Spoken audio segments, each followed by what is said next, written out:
Vamos a hablar de reumatología. En realidad, si llegamos hasta aquí, éxito. Bueno, ya estamos acabando. Ya me van a volver a ver la otra semana. Culmino yo el curso con 2 clases finales. Pero en realidad esas clases de reumatología, los 2 tópicos que me tocan, son en realidad los que representan a la patología reumatológica. La artritis reumatoide representa per se a la enfermedad reumática desde el punto de vista de afección articular. Doctor, me duele la muñeca, me duele la otra muñeca y se me pone rígida la mano. Tengo 40 años y el diagnóstico es redondo, es una artritis reumatoide. La simetría, muñeca, interfalángicas proximales, el diagnóstico es ipso facto. Creo que por ahí no es el problema.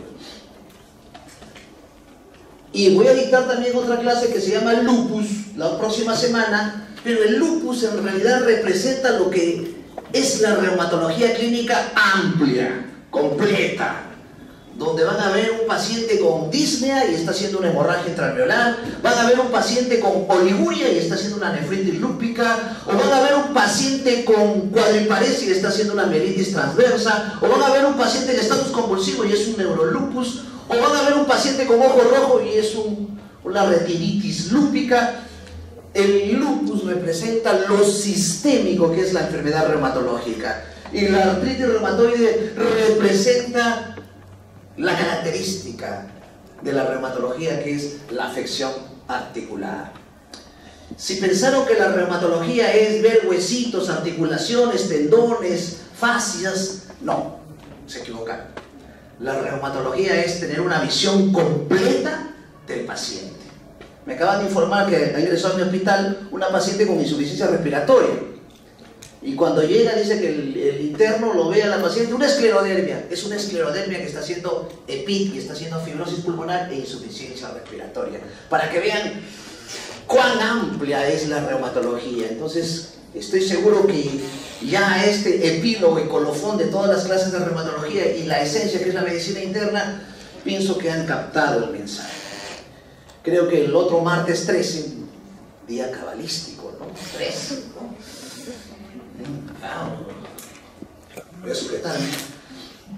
Pero aquí lo más importante es que ese martes 13, al terminar la clase y al terminar el curso de medicina interna, creo que la sensación debe ser distinta. Porque ya con todas las herramientas y procedimientos que tienen ustedes, creo que ya saben diagnosticar, ya saben plantear un diagnóstico, saben hacer un plan de trabajo y saben hacer una terapéutica. Creo que ese es el objetivo. Muy bien, sin más prolegómenos, vamos a hablar de artritis reumatoide, la enfermedad, digamos así, la que representa la reumatología clásica. Vamos a hablar de la definición, la fisiopatología, la etiología, las manifestaciones clínicas, criterios diagnósticos, tratamiento, prevención y rehabilitación. La reumatología trabaja muy aunadamente con el fisiatra. Casi todos los pacientes reumatológicos requieren terapia fisiátrica. Definición lacónica, así, telegráfica, checklist, ¿no? Enfermedad inflamatoria crónica, sistémica y de origen todavía no muy claro. Se dice que es un virus, parvovirus, micoplasma. Se dice que es algo genético, por eso es más frecuente en mujeres. Se dice que hay un disparador, que todavía no sabe cuál. El tabaquismo se ha visto en algunos estudios epidemiológicos que también coadyuvan. Entonces no está bien claro las enfermedades inmunorreumatológicas. Y la que representa esa poca claridad o transparencia es el ES. Y la artritis reumatoide también. Y la característica es el compromiso de articulaciones, ¿no? Respetando siempre el componente axial. La reumatología también es hermosa por eso. Doctor, me duele la columna, no puedo doblar. Una espondilitis anquilosante, pues.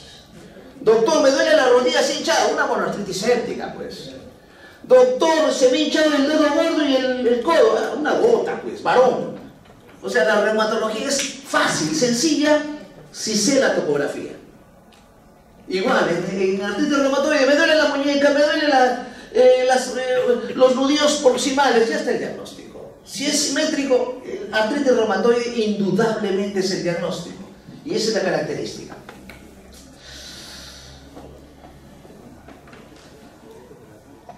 Fisiopatología, ¿no? muy compleja. No quiero atiborrarlos de una clase de inmunorreumatología. No. Saldríamos con vértigo, cefalea tensional, no. Quiero que entiendan que en realidad hay una activación de linfocitos tanto T como B. Y esto coadyuva a formar citoquinas y esto produce una serie de actividades cascadas, proliferaciones, hasta invadir la parte de la sinovia, del condrocito y producir el panus. Y como colofón de todo este proceso fisiopatológico, la destrucción articular. Doctor, mire, se me ha doblado la mano, mire mi dedito, parece un cisne. O miren mi dedito, parece un martillo. Son las características justamente por este mecanismo fisiopatológico que no es tan sencillo como parece. Se va haciendo más complejo. Intervienen algunos mediadores como el ICAM, el BCAM, la migración, todo un mecanismo de adhesión. Es un proceso inflamatorio crónico. A diferencia del LES, a diferencia de la artrosis, este es erosivo, deformante, discapacitante. Por eso la artritis reumatoide, doctoras, doctores, por favor, no tiene chiste diagnosticar a un paciente que venga con anquilosis, doblado, sin menoscabar el trabajo de los demás. Doctor, una artritis, ¿no? El vigilante, la técnica me está dando el diagnóstico. Ustedes diagnostiquen una artritis reumatoide de forma precoz. Y ahora van a ver que los cuadros precoces, algunas veces, su componente articular es al final. El paciente con artritis reumatoide puede venir con astenia, fatiga, cansancio, me duelen los músculos, parecido a una fibromialgia, y aflora una artritis reumatoide.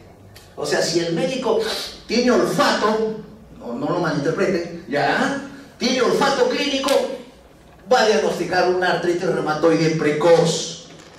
Doctor, ¿y qué objetivo tiene que diagnosticar una artritis reumatoide precoz? Pronóstico, muchachos, el pronóstico. Porque si yo diagnostico una artritis tardíamente, el paciente, esa destrucción, esa erosión es irreversible. Si diagnostico precozmente, probablemente el paciente no tenga esa limitación, esa discapacidad, etc. Importante entender estos mecanismos del antígeno de histocompatibilidad mayor, porque miren, hay un antígeno artritogénico que es activado por las citoquinas. Es importante que entiendan estos mecanismos porque aquí actúan los inmunosupresores, aquí actúan la terapia biológica, aquí actúa la leflunomida, el infliximab, el etanercept. No es darle AINES, COX, analgésicos, corticoides a la artritis reumatoide, ya hay tratamientos modificadores de enfermedad. Entonces, ¿lo vimos? Y desde el punto de vista histológico, cuando se hace la biopsia sinovial, encuentran esta destrucción y esta activación de interleuquinas desde la 1, la 2, la 6 hasta el RANCAL. Por eso los pacientes con artritis reumatoide también tienen osteoporosis, porque esto activa. Y también las metaloproteasas alteran también los condrocitos. Y miren un parangón entre una articulación diartrodial normal y una articulación de artritis reumatoide, donde el que representa todos esos cambios histológicos o histopatológicos es el panus sinovial. O sea, si ustedes quieren hacer en síntesis la alteración histopatológica, el panus sinovial representa todos estos cambios a nivel articular. Lo que nos gusta, la parte clínica. Y en reumatología, el que tiene el olfato clínico, el que tiene la percepción clínica, no hay diagnóstico reumatológico que no se diagnostique. O sea, no hay ninguna dificultad para no diagnosticar una enfermedad reumatológica. De inicio insidioso o eventos agudos, que no es muy frecuente, ¿no? Generalmente es insidioso. Y ese concepto de síndrome general, cansancio, astenia, fatiga, dolores musculares, etcétera, puede ser el pródromo. Fiebre no explicable puede ser el pródromo de una artritis reumatoide. Como ven, hay manifestaciones articulares y extraarticulares, donde la rigidez matutina con una duración más de 1 hora, que lo tipifica el ACR, la Academia Reumatológica Americana lo tipifica desde el año 87, de que yo era alumno de medicina. El ACR tipifica y no ha cambiado en el tiempo. Miren, ¿cuántos años duran todavía estos criterios importantes? ¿No? El compromiso articular, siendo las metacarpofalángicas, las interfalángicas proximales las más representativas, pero las tarsales y las muñecas también son características. De acuerdo al estado funcional, desde un cuadro completamente el paciente es dependiente hasta un cuadro completamente de postración o limitación hasta una clase 4 del paciente. El nódulo reumatoideo es una característica que le da per se el diagnóstico definitivo, pero también le da severidad a la artritis reumatoide, que se puede encontrar con más frecuencia en codos, pero también en el tendón de Aquiles, en región sacra, indica mal pronóstico. Si el paciente tiene nódulo reumatoideo, no se sorprenda que el paciente tenga un nódulo reumatoideo pulmonar. Kaplan se llama el nombre. O que tenga un nódulo reumatoideo en otras estructuras, como el haz de His, puede hacer unas arritmias, miocardiopatías, etc. Entonces, esto le da severidad. Se relaciona también a vasculitis. No se sorprenda que el paciente tenga lesiones vasculíticas en extremidades inferiores, incluso debuten con un cuadro de isquemia digital y ustedes van a estar elucubrando en un síndrome antifosfolipídico que se relaciona más a LES, pero también se relaciona a artritis reumatoide. Manifestaciones no solamente articulares, que es lo característico de la AR, sino manifestaciones extraarticulares. Y una de las manifestaciones extraarticulares bien características son oftalmológicas. Tuve la oportunidad y la gracia de conocer a un gran maestro cuando fui alumno, fue mi profesor, que solamente dictaba una clase nada más. El título de la clase era Ojo y colagenopatías. Las clases duraban 4 horas y media. Ustedes dirán, doctor, 4 horas y media, hasta esoftalmos hacíamos en ese momento. 4 horas y media para hablar de ojo con compromiso articular. Y teníamos un profesor que le teníamos que ayudar, porque en ese tiempo había carretes. Los carretes eran donde venían las láminas para proyectar en las diapositivas. Y el doctor nos mostraba todas las diapositivas del compromiso ocular en esclerodermia, en dermatomiositis, en Sjögren, en artritis reumatoide, que es una característica única. Las escleras azuladas, que se ven anemia ferropénica, también se ve la escleromalacia perforante. Cuando viene un paciente, doctor, ya no vengo porque me duelen los huesitos, vengo porque mi ojito, tengo problema de visión, y miren, mi esclera está celeste. Ahí está el diagnóstico. Una escleromalacia perforante, un ojo rojo, una episcleritis y una queratoconjuntivitis. Entonces, el componente ocular en enfermedades reumatológicas es muy frecuente.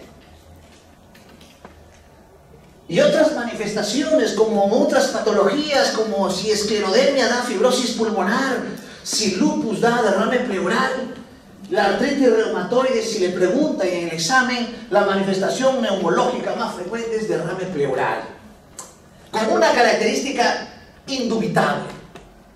Cuando hacen la toracocentesis, el líquido es de tipo exudado y tiene una glucosa casi en 0. Ni siquiera un empiema que han hecho ustedes en neumología hace glucosa en líquido de 0. La artritis reumatoide lo hace. No se olviden. O nódulos pulmonares que hemos hablado, y si se relaciona a eventos tóxicos como neumoconiosis, eso se llama síndrome de Kaplan. O fibrosis pulmonar, o UP, o hipertensión pulmonar. Son características del paciente reumatológico, en este caso del AR, a nivel pulmonar. Manifestaciones hematológicas, igual que el Evans, igual que el LES, igual que otras patologías reumatológicas, la artritis reumatoide también hace anemia. Y la pregunta del millón, ¿qué tipo de anemia hace la artritis reumatoide? Hace una anemia normocíclica, normocrómica, una anemia por enfermedad crónica, pero puede hacer megaloblástica, puede hacer hemolítica, etc. A diferencia del LES, no hace trombocitopenia, sino más bien trombocitosis. Y no se olviden, la trombocitosis se relaciona a actividad de la enfermedad. Cuando encuentran un paciente, sufro de artritis reumatoide, me tomó unas plaquetas, está en 700.000, está activo el cuadro. Está activo el cuadro. Es un buen parámetro incluso de evolución, no se olvide. Puede haber eosinofilia, y esto se puede confundir con algunas vasculitis que ustedes tienen en el disco duro ahorita. Wegener, Church-Strauss, poliartritis microscópica, que tiene otras manifestaciones tanto pulmonares y renales. Un gran síndrome desde el punto de vista hematológico es el síndrome de Felty. Cuando tienen un paciente con artritis reumatoide activo, con neutropenia y esplenomegalia a la palpación, están diagnosticando un Felty. Un síndrome de Felty, que es un cuadro también severo en el paciente con artritis reumatoide. Manifestaciones hepáticas, per se, netamente por el tratamiento. Acuérdense que los pacientes con artritis reumatoide reciben AINES, analgésicos, corticoides, todos son hepatotóxicos. Metrotexate, leflunomida, todos son hepatotóxicos. Cuando vean un paciente, doctor, tengo artritis reumatoide, vengo porque estoy amarillito, piensen que está haciendo hepatotoxicidad. Y ahí hay que preguntar qué droga está recibiendo. Y si no es ninguna droga la que está produciendo hepatotoxicidad, plantee hepatitis autoinmune.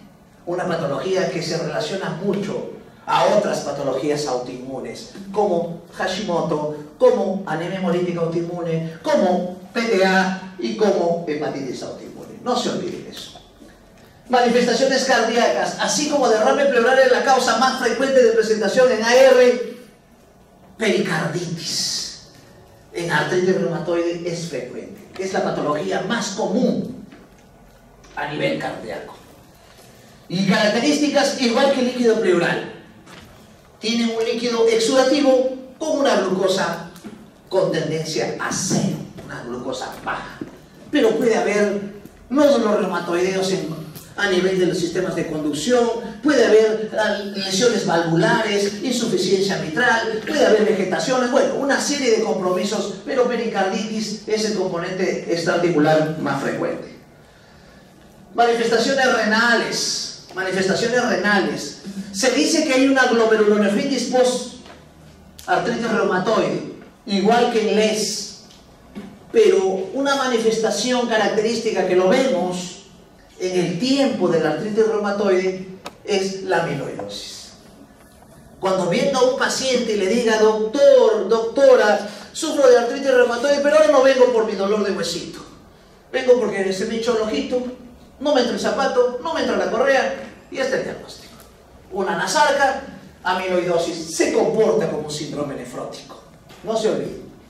Antiguamente, cuando un paciente con artritis reumatoide venía con cuadro edematoso, no pensábamos en amiloidosis. Pensábamos en dos medicamentos que antiguamente se daban en AR, la penicilamina y las sales de oro. Los dos fármacos mencionados producen síndrome nefrótico y esa era la causa del edema. Acá menciono que la amiloidosis también se relaciona al STIL. Hay un cuadro de STIL, no se confundan por favor, ya están en el epílogo del curso de Medicina Interna 2. No se confundan, hay un STIL juvenil que es una ARJ del niño con dolores articulares, deformación, niño, menos de 18 años. Ese es STIL juvenil. Pero hay un STIL del adulto que cursa con un componente oligoarticular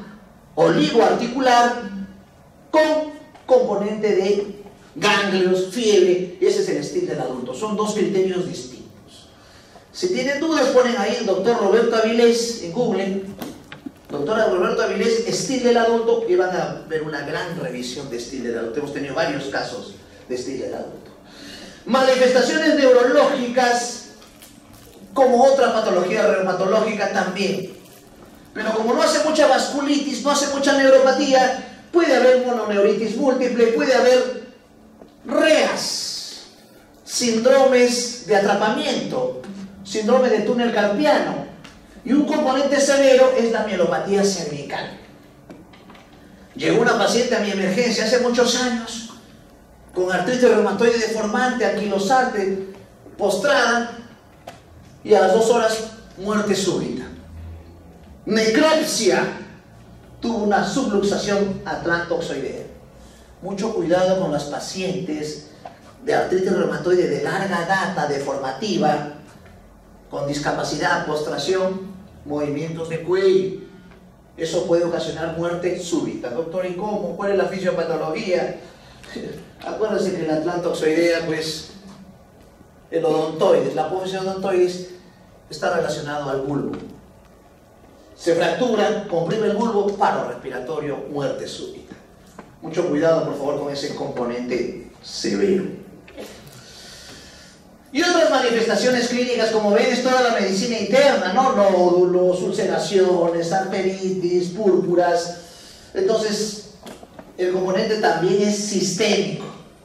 Ahí están los cuadros característicos, ¿no? Cuando hay gran tumefacción, el panus, a nivel metacarpofalángico, interfalángicas proximales, el famoso dedo en pulgar en Z, el famoso dedo en botoniere, hay un problema de tendón, las manifestaciones oculares, la episcleritis, que es más benigna que la escleritis. Cuando tengo un paciente con dolores articulares simétricos y tenga ojo rojo, probablemente episcleritis, escleritis sea el diagnóstico. Pregunta de examen. El Sjögren, que es el Zika, que es la serostomía, que es la seroftalmia, es la patología que se relaciona más a él. Tenemos un montón de pacientes con artritis reumatoide y casi el 70% tienen Sjögren asociado. Ojo seco, boca seca. No se olviden, la que se asocia más a Sjögren es AR. También puede haber componente articular, sacroileal. Pero cuando tengan sacroileitis, y si es varón, espondilitis anquilosante, HLA-B27, no se olviden, componente axial y sacroileal es más espondilitis que artritis reumatoide. Nódulos subcutáneos, pérdida de peso, baja de peso, las enfermedades reumatológicas pueden hacer cuadros consuntivos, este síndrome general que les mencioné, ganglios, están buscando linfoma, mononucleosis, HIV y era artritis reumatoide. Sjögren, no se olviden, el Sjögren en artritis reumatoide se puede presentar con boca seca, ojo seco y hipertrofia parotidia, signo de Mikulicz, no se olviden. Úlceras, pleuritis, neuropatía, episcleritis. Ahí está el nódulo subcutáneo, una mano deformante ya anquilosada, prácticamente irreversible esta manifestación. Una paciente nuestra con nódulos subcutáneos en antebrazos, el ojo rojo, la escleromalacia, y esta es la escleromalacia perforante, la más severa, donde las escleras se van azuladas, ¿ya? Se ven azuladas, con gran componente a nivel de la visión, con protrusión, vasculitis, cuando vean isquemia digital, plantea vasculitis, pero la vasculitis se relaciona más a poliangitis, Wegener, Lesch, ¿no? Más que artritis reumatoide. No se olviden. Con necrosis, ahí está la subluxación atlantoaxial, producción metatarsiana. Acostúmbrense a hacer diagnósticos diferenciales. Doctor, mi abuelita tiene 65 años, le duelen las muñecas, los nudillos. No, eso no es artritis reumatoide, eso es artrosis. La artrosis tiene afección más distal que proximal, ¿no? Y generalmente es manos, rodilla, cadera y columna. La artritis reumatoide respeta columna axial, exceptuando cervical, ¿no? Esa es la característica. Hagamos un screening rápido, ¿no? El S es más sistémico, alopecia, rash malar, úlceras orales. La esclerodermia, gran componente dérmico, Paffi-Hanks, empastamiento. La polimiositis, componente de fuerza muscular proximal, heliotropo, el signo del Chal, ¿no? Las poliarteritis nodosas, respeta pulmón, más componente renal, glomerulonefritis, hematuria, proteinuria, polineuropatía. El Wegener comienza con sinusitis, comienza con hemoptisis, hematuria. La gota en varones, cheleros, ¿no? Más de 50 años y con un componente oligoarticular, tofos o podagra.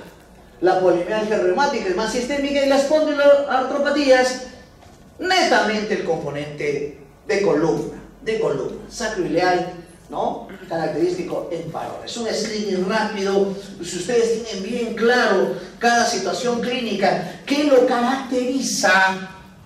Muchachos, no hay obesidad. No hay excusa. Pueden hacer cualquier diagnóstico.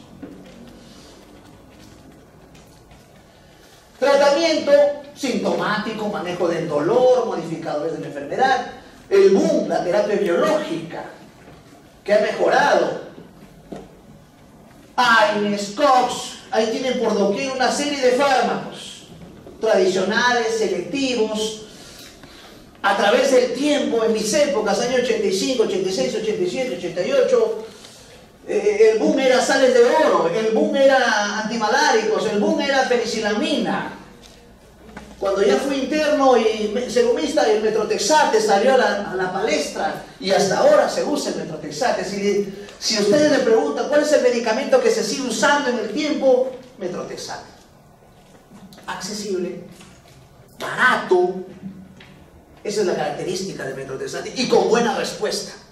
No se olviden, dosis semanales, cuidar un poquito la hemoglobina porque comen muchos folatos, por eso cuando das metrotexate le tienes que dar ácido folínico o ácido fólico, es importante. Y siempre cada cierto tiempo monitorizar función hepática y función respiratoria, que son los dos factores. Puede haber fibrosis hepática y fibrosis pulmonar. La sulfasalacina, muchos problemas hematológicos adversos, leucopenia sobre todo. La cetopina, generalmente inmunosupresión. Y la leflunomida, generalmente mucha hepatotoxicidad. Mucho cuidado. Y la ciclosporina y ciclofosfamida son inmunostáticos, generalmente se usan más en LES que en artritis reumatoide. Ahí está la terapia biológica, salieron a la palestra el infliximab, el etanercept, el rituximab, y todavía hay otros en estudio.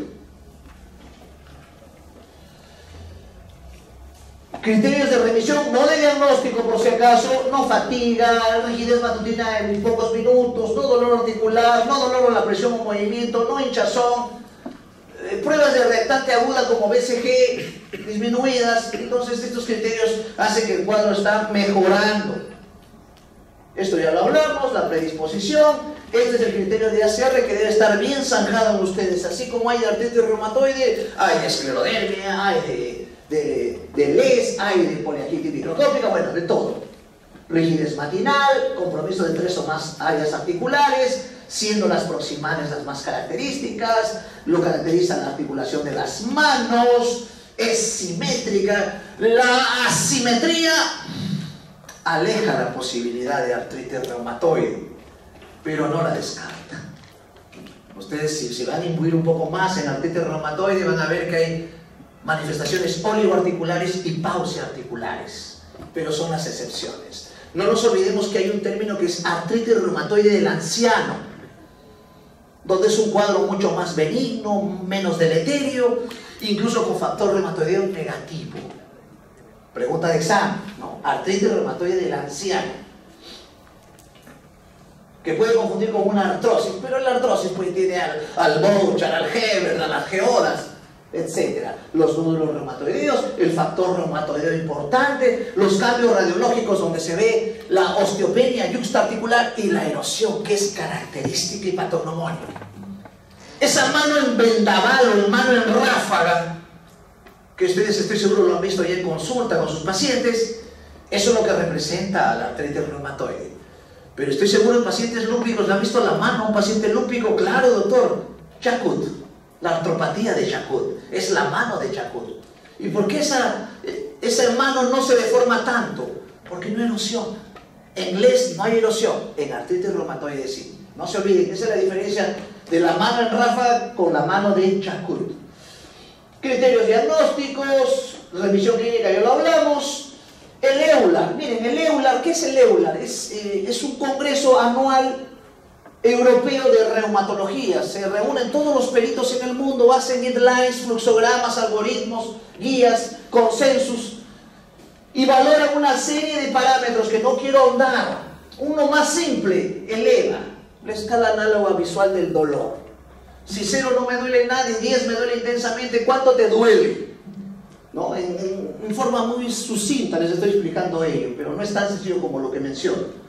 Veo cuántas articulaciones están hinchadas, dolorosas, y de acuerdo a eso valoro, para valorar el DAS, para ver la actividad de la enfermedad. Esto es un criterio ya usado en el EULAR y aprobado también por las sociedades. Tratamiento, programa básico, farmacológico, hasta quirúrgico. Importante concientizar al paciente de su cuadro de artritis reumatoide. No solamente al paciente, sino su entorno. Apoyo psicológico, apoyo social, apoyo laboral. Importante, el reumatólogo, el clínico trabaja conjuntamente, es una simbiosis con el fisiatra. El paciente tiene que estar en terapia fisiátrica constante. Algunas drogas modificadoras de enfermedad, cloroquina, hidroxicloroquina, ahí están las dosis. Importante cuando voy a usar estos antimaláricos, un fondo de ojo previo, porque hay efecto de alteración, hay que hacer controles posteriores. El metotrexate, que se da dosis semanales, que se comienza con dosis bajas hasta una dosis tope. Importante el control de las enzimas hepáticas, porque puede haber fibrosis hepática, y también evaluar de forma anual la función pulmonar, igual como la sulfasalacina y otros inmunosupresores poco usados en artritis reumatoide, como ciclofosfamida, cetoprina.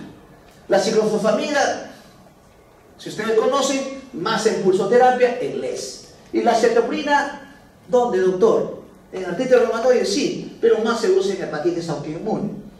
Y la leflunomida sí, es un medicamento importante en artritis reumatoide, pero tiene mucho componente hepatotóxico. Hay que monitorizar, hay que hacer pruebas hepáticas continuas, cada 2 meses, cada 3 meses, y valorar el TGO, TGP, y se hace una dosis de carga y la respuesta es importante desde el punto de vista reumatológico.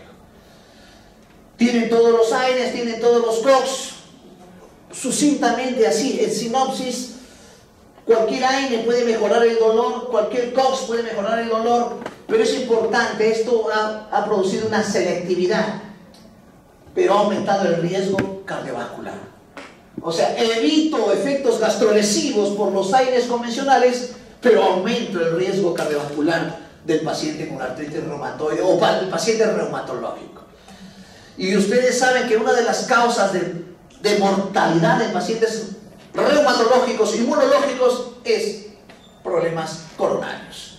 Se ha demostrado que estos procesos inflamatorios crónicos, autoinmunes, producen angiogénesis y arteriosclerosis. Está bien demostrado. Por eso actualmente el boom profiláctico es darle aspirina a tu paciente reumatológico para que no haga efectos a nivel coronario. Eso está bien zanjado. Corticoides, no es la panacea en realidad. El corticoide, uno que usa todos los días corticoide, hay que tener mucha mesura, mucha mesura. En mi última guardia antes de irme de vacaciones vino una paciente que usaba corticoide por doquier, dejó el corticoide y vino a la emergencia. ¿Por qué? ¿Por Cushing? No, vino por insuficiencia suprarrenal. Los pacientes que usan corticoides de larga data y dejan bruscamente el corticoide vienen con náuseas, vómitos, shock, hipotensión, diarrea, dolor abdominal, y mucho cuidado con los corticoides. En artritis reumatoide está bien claro, está bien zanjado el uso de corticoides a dosis bajas, tiempo corto. Clave, sobre todo en actividad. Solo en actividad, uso de corticoides. ¿Qué corticoides tenemos a la mano? Los que les menciono, y hay otros también. Pero la prednisona, el deflazacort, son corticoides accesibles desde el punto de vista tanto de uso y de efectividad y de punto de vista económico también. Acá le he mencionado en esta diapositiva que se puede usar mini pulsos. Ya les voy a hablar en les de lo que es la pulsoterapia. A un residente le pregunto, vamos a hacer una pulsoterapia, está contando 1, 2, 3, pensaba que la pulsoterapia es contar el pulso. No, la pulsoterapia es dar corticoides a dosis altas. Eso se llaman los megapulsos. ¿Y dónde se usan los megapulsos? En les activo. Les activo, neurolupus. Les activo, hemorragia intravelar. Les activo, nefritis lúpica. Ahí se usan los megapulsos. Se ha usado el término mini pulsos cuando la dosis de corticoides es menos de 250 miligramos. En este caso, en artritis reumatoide se puede usar mini pulsos de 125 miligramos. Respuesta ipsofacta. El paciente que viene rígido, con dolor intenso, que no ha respondido a otros analgésicos, le calma el dolor. Importante. Incluso también pueden hacer infiltraciones, pero eso es otro detalle. En artritis reumatoide se está haciendo terapias combinadas. Miren, metrotexate con antimaláricos, metrotexate con sulfasalacina, metrotexate con sulfasalacina y antimaláricos, metrotexate, sulfasalacina y cetoprina. En esos pacientes con artritis reumatoide refractarias, que siguen con tumefacción, con inflamación, con limitación, se está haciendo terapias combinadas, pero esto está coadyuvando a efectos deleterios, hepatotóxicos, mielotóxicos, etc. Entonces, hay que evaluar bien esas terapias combinadas. Y las terapias quirúrgicas, esto ya lo dejamos al traumatólogo, el que hace ortopedia, etc., ¿no? En pacientes que tienen pues gran deformación, pero en realidad no es tampoco la panacea. Es netamente desde el punto de vista de limitación, y esto ya lo vimos. Prevención, importante, ¿no? Lo que se llama la ventana de la oportunidad, ¿no? Detectar una artritis reumatoide de forma precoz, con dolores articulares no tan severos, con ese síndrome general como fiebre, astenia, fatiga, baja de peso, y probablemente van a encontrar una BCG, una PCR, un anticuerpo citrulinado alto. A un detalle, el anticuerpo citrulinado alto en pacientes con artritis reumatoide, pronóstico severo, ¿ya? Este es los criterios. ¿Se acuerdan que les mostré el DAS del Euler? Ahí está. Hay una conjunción aquí del Euler y el ACR. El Euler es que es el Congreso Europeo de Reumatología, y el ACR es la Academia Reumatológica Americana, donde valora, de acuerdo a algunos scores, compromiso de una articulación, 2 hasta más de 10 articulaciones, le da un puntaje.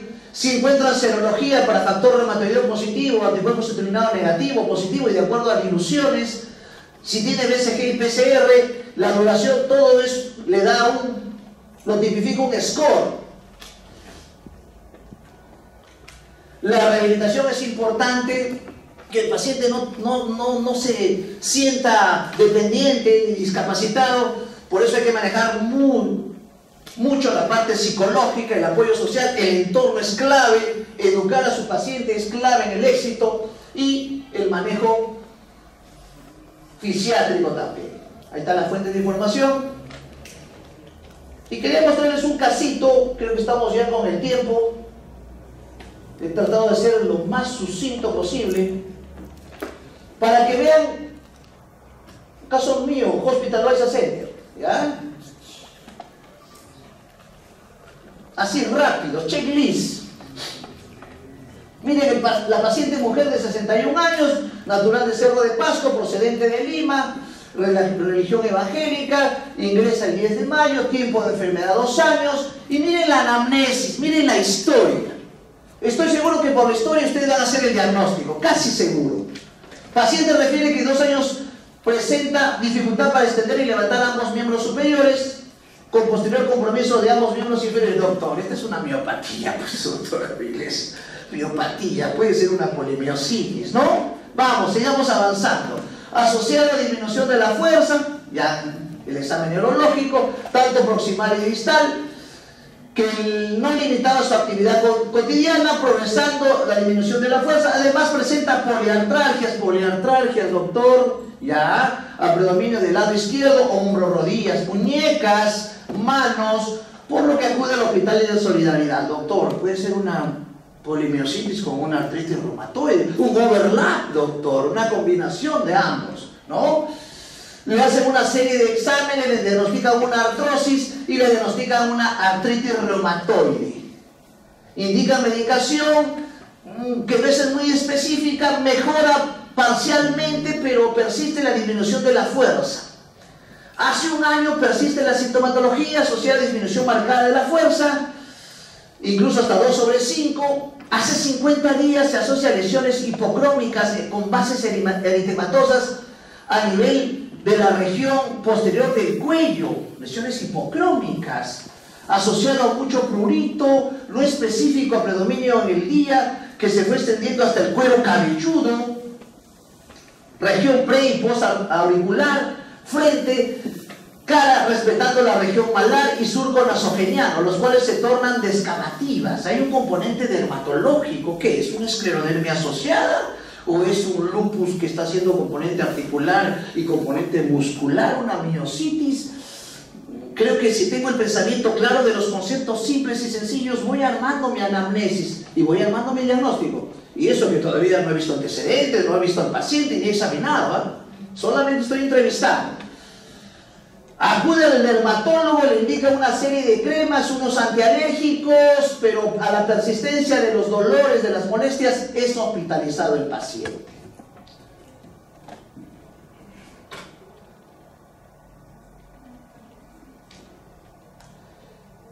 Apetito conservado, sudoración conservada, orina conservada, ha bajado de peso, algunos antecedentes, nada contributorio en los antecedentes ginecobstétricos, le diagnosticaron Sjögren con artritis reumatoide, no tiene hábitos nocivos y su abuelita con hipertensión arterial. Vamos al examen físico. Creo que ya tenemos un asidero para armar el diagnóstico. Vamos al examen físico. 130/70 de presión arterial. Hay una leve hipertensión sistólica. Frecuencia respiratoria 22. Peso 54 kilos. No le han hecho el IMC. Paciente en regular estado general, regular estado hidratado, nutricional. Ventilando espontáneamente. No ictericia, no palidez. Se observa lesiones en el heliotropo. Creo que ya se va armando mi diagnóstico mejor. A nivel de cuero cabelludo, no hay edemas, la disminución de la fuerza, nódulos de Gottron. Miren, cuán importante, ¿no? Si la anamnesis me va dando algún derrotero para mi diagnóstico, mi examen físico tiene que completarlo. Eso es la simbiosis, la sinergia que tiene que haber entre la anamnesis y el examen físico. Y a nivel pulmonar, a nivel de cavidad oral, no hay úlceras, a nivel del cuello cilíndrico no se palpan adenopatías, tórax y pulmones no hay rales, ruidos cardíacos taquicárdicos, no soplos, abdomen blando, depresible, no hay visceromegalia. Y creo que una imagen vale más que 1000 palabras, como decía un pensamiento chino, ¿no? Miren, tengo debilidad de fuerza, doctor, me duelen los huesitos, examino, ya estoy haciendo el diagnóstico, ¿no? Estoy haciendo el diagnóstico de un paciente que tiene componente articular, componente muscular, componente dermatológico con estas características clínicas. Doctores, creo que ya en este punto me voy a dar por colofón de mi clase para decirles que, doctores, pedir un ANA, un ANCA, un anti-CCL70, un anticuerpo citrulinado, un anti-JO, un anti-RO, un anticentrómero, muchachos, un anticoagulante lúpico, no tiene asidero si no tienes un cuadro clínico bien característico, bien descifrado, bien enfocado. O sea, los exámenes auxiliares, por eso lleva su nombre, doctores, doctoras. Son auxiliares. Te van a dar ya la evidencia de lo que tú quieres encontrar, buscar. Quieres buscar si hay eosinófilos, quieres buscar si hay leucopenia, linfopenia, cómo están los trombocitos, cómo está la BCG, la PCR. Creo que, como les digo, quería terminar ahí la clase, pero bueno, me pique el bichito de seguir con los exámenes auxiliares, pero miren, doctores, ¿no? Anticuerpo antinuclear 1/80, patrón homogéneo, ANCA, beta-2 microglobulina, tiene otros exámenes, microglobinuria, como ven, complemento bajo, bueno, tiene toda una serie de pruebas que me dice que el paciente tiene un overlap. un overlap, componente muscular, articular, dérmico, que me hace esa conjunción de overlap. Que no se confunda con enfermedad mixta del tejido conectivo, que es otra cosa, donde la característica del MTC es la esclerodactilia. No, este es overlap, o síndrome puente también, o síndrome de yuxtaposición también, o de sobreposición también. Luego ya veo la placa, donde veo infiltrados a nivel basal, veo la placa de manos en reumatología, y con esto termino, no quiero hacerla larga, es clave. Para la reumatología, leer una placa es la meta que debe tener cada uno de ustedes cuando vea una placa. Y la meta en realidad es un acróstico. Meta, doctor, mineralización, pues, doctor Avilés. E de espacio articular, claro, T de tejido blando y A de alineamiento. Es la meta que deben tener ustedes cuando vean una placa. Cuando vean una placa. El americano no se quedó atrás y dijo, no, la meta es para el latino. Yo quiero americano. ABCD. El ABCD, A, alineamiento, B de bone, hueso, C, cartílago, y el D de densidad ósea. ABCD es para el americano y la meta es para el peruano, para el latino, cuando ve una placa de manos. Clave para hacer diagnóstico de esclerodermia, de gota, de artropatía psoriática, de artrosis, de artritis reumatoide. Clave es ver una placa de manos. Lo demás, doctor, ¿qué le pidieron? Una ecografía, le pidieron proteinograma electroforético, le pidieron electromiografía, donde encuentran el patrón miopático, que está el diagnóstico de patrón miopático, y como había problemas visuales, le hicieron una campimetría y encontraron también ojo seco por el shock. Este es el típico paciente reumatológico con una visión amplia del curso que están llevando. Medicina interna. Bien, muchachos, gracias. Buenas noches.